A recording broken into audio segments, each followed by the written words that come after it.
Olá pessoal, meu nome é doutora Yara, eu sou gastropediatra e hoje nós vamos para mais um episódio de Meu Filho Não Come, doutora. E hoje nós vamos falar sobre crianças que estão com alguma doença, uma virose do tipo quadros de tosse, infecção de garganta, infecção urinária, diarreia, estão doentinhas e por estar doentes elas apresentam uma diminuição natural do apetite. E aí surge a dúvida, como oferecer alimentos para essas crianças? E o que oferecer? Solta a vinheta.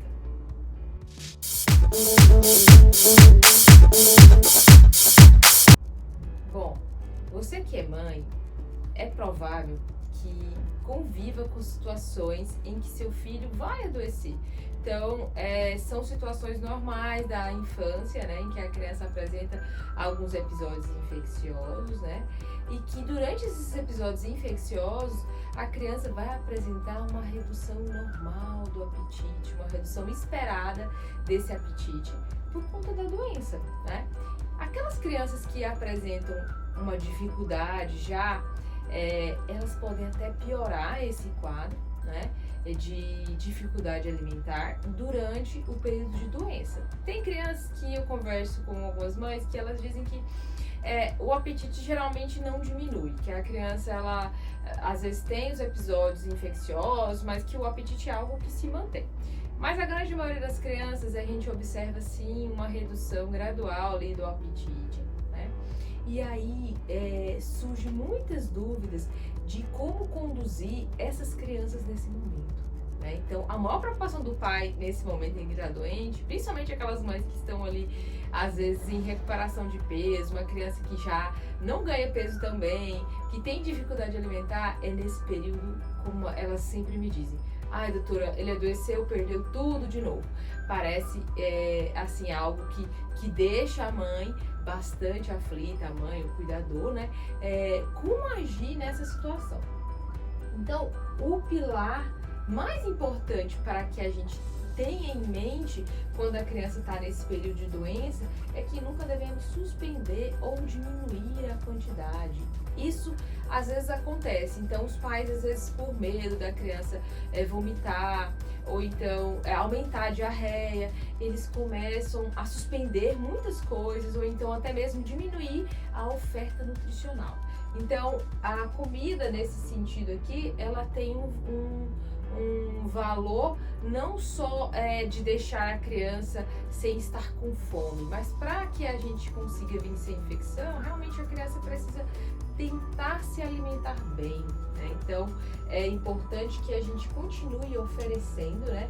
Oferecendo as coisas boas, né? Oferecendo os alimentos saudáveis. E aí, quando eu tenho, por exemplo, crianças que têm infecção de garganta, né? Então a gente deve fazer uma modificação, às vezes, da consistência do alimento, deixar a alimentação um pouco mais pastosa para que a criança aceite melhor, principalmente se ela estiver ali com dor, com dificuldade para engolir. Então a gente vai fazer essa adequação durante esse período para que a gente consiga promover a alimentação dessa criança, mas que posteriormente é importante que a gente retorne as consistências que eram feitas, né? Então isso é uma modificação que é feita para que a criança consiga se alimentar. E aí, o que oferecer?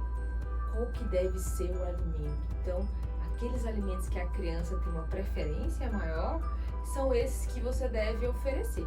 Mas, doutora, a preferência maior, então, preferência maior de coisas boas. Então, assim, às vezes a criança gosta muito de comer banana ou gosta de comer ovo. Então, são alimentos que são bons, são alimentos naturais, né? E que vão trazer benefícios para a criança. Então, às vezes, o apetite está tão reduzido que nem os alimentos prediletos, eles são aceitos. E o que a gente deve fazer? A gente deve continuar oferecendo, né, sem criar uma expectativa muito grande com relação à aceitação da criança, né? Então, primeira regra é oferecer esses alimentos prediletos, desde que sejam alimentos saudáveis, né? Nada de oferecer coisa industrializada, viu, gente? Oferecer mingau, pipoquinha, refrigerante, sucos artificiais, essas coisas não devem ser oferecidas. Então a gente deve oferecer coisas saudáveis que a criança consome e que tem uma preferência por essas coisas, tá? Alimentos calóricos e nutritivos. Então é interessante oferecer coisas assim, porque a gente garante o aporte nutricional. Então os alimentos prediletos podem não ser aceitos. E isso é algo totalmente esperado. E os pais devem encarar isso com mais naturalidade. E o que acontece quando a gente não entende, né? O pai e a mãe não entendem que precisa ter essa adequação, ter essa paciência nesse momento que a criança diminui seu apetite por conta da doença.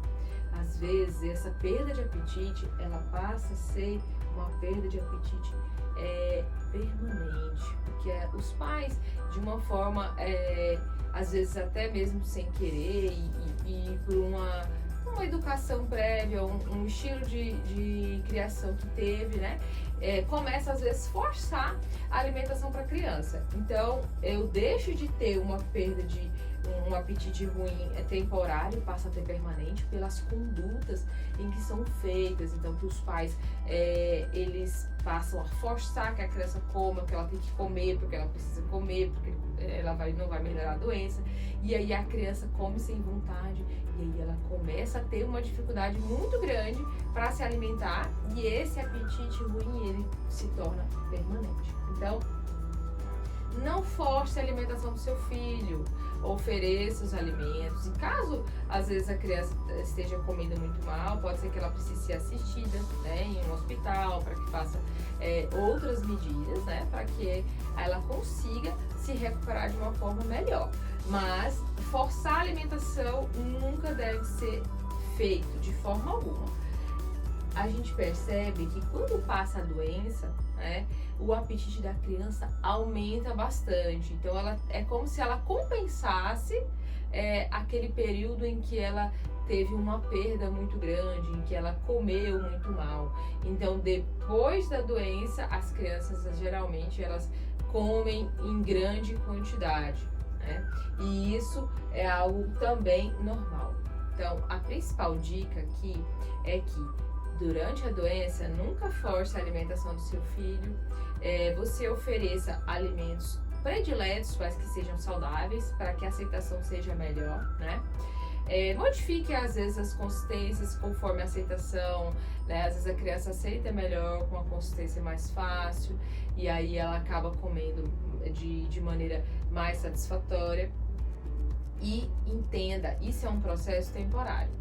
Conforme o seu comportamento como pai e mãe, em que não força a alimentação, essa criança vai voltar a comer bem.